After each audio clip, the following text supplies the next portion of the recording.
This is VOA News. Reporting by remote, I'm David Byrd. More than 100 people were killed in Myanmar Saturday when security forces suppressed protests in the bloodiest day since the military junta ousted the civilian government. On the day that Myanmar's generals celebrated Armed Forces Day with a parade in the capital, security forces opened fire on demonstrators across the country. The Myanmar Now website reported 114 were killed. An independent researcher in Yangon said 107 died, including children.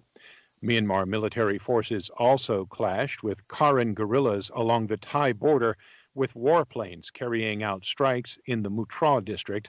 The violence drew international condemnation, with U.S. Secretary of State Antony Blinken writing on Twitter, "We are horrified by the bloodshed perpetrated by the Burmese security forces."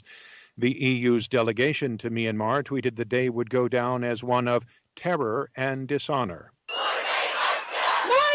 Several thousand women protested in Istanbul Saturday to call on Turkey to reverse its decision a week ago to withdraw from an international treaty to prevent violence against women and domestic abuse.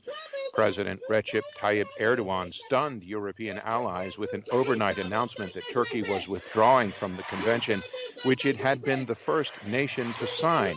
The women say their safety has been jeopardized by Erdogan's move against the European treaty, which was once championed by Turkey and is known as the Istanbul Convention, after the Turkish city where it was drafted in 2011.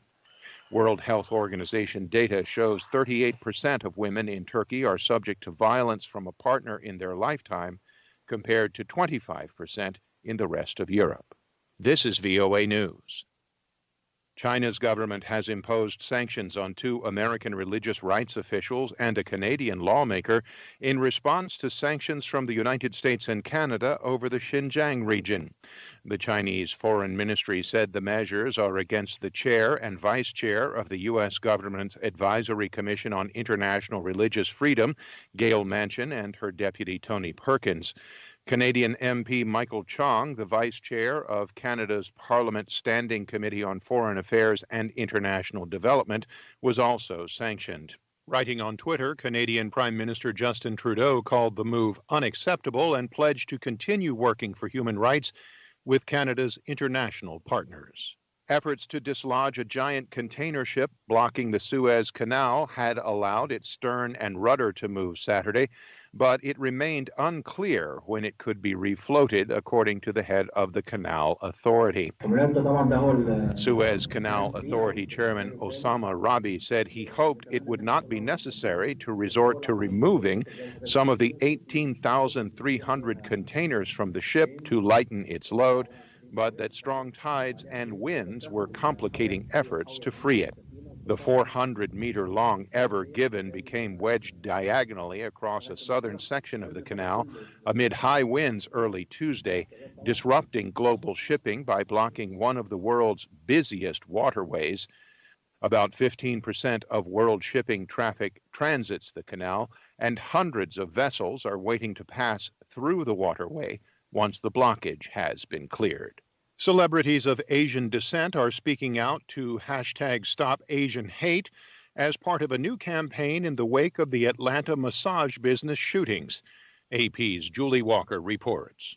Actress Kelly Marie Tran knows firsthand about racism after she was cast as a lead in a Star Wars movie. Now she's speaking out against the violence sweeping the country. Stop Asian hate. Joining the campaign, Mulan actor Hoon Lee. Whether we got here 400 years ago or 4, we are home. And M Butterfly playwright David Henry Wong. We need you to stand with us. Singer Milk also lends her voice. These women were more than somebody's temptation on a bad day. They were somebody's mother, friend, You daughter, can see and hear and more first on their call. social media pages. I'm Julie Walker.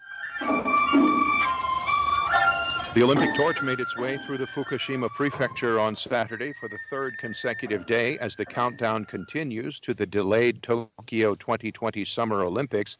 Polls show the majority of the public oppose holding the Olympics as scheduled. Reporting by remote, I'm David Byrd, VOA News.